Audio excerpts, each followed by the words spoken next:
अफगानिस्तान एक बड़ी त्रासदी का गवाह बना है। बीती रात रविवार पूर्वी हिस्से में 6.3 तीव्रता का भूकंप आया, जिसने कई प्रांतों को हिला कर रख दिया।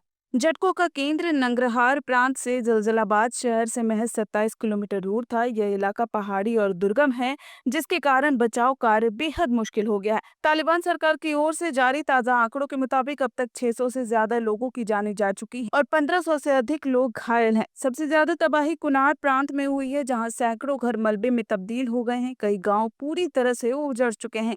कुनार प्रांत से अजदाबाद अस्पताल से डॉक्टर्स के मुताबिक हालात बेहद गंभीर हैं। उनका कहना है कि हर 5 मिनट में एक नया मरीज अस्पताल पहुंच रहा है। हालात इतने बुरे हैं कि बेड्स खत्म हो चुके हैं और मरीज मिनटों दर मिनटों बढ़ते जा रही हैं, जिन्हें जमीन पर लिटाकर इलाज करना पड़ रहा है।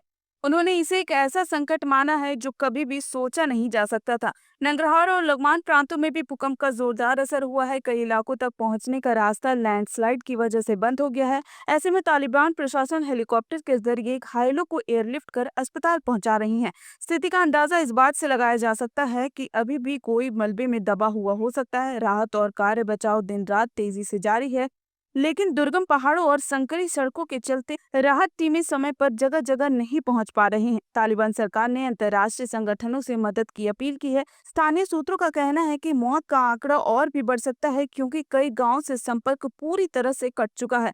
भूकंप उल्टी गहराई पर आया था, जिसकी वजह से इसकी मार की क्षमता भी और अधिक हो गई है। झटके अफगानिस्तान की राजधानी काबुल तक महसूस किए गए।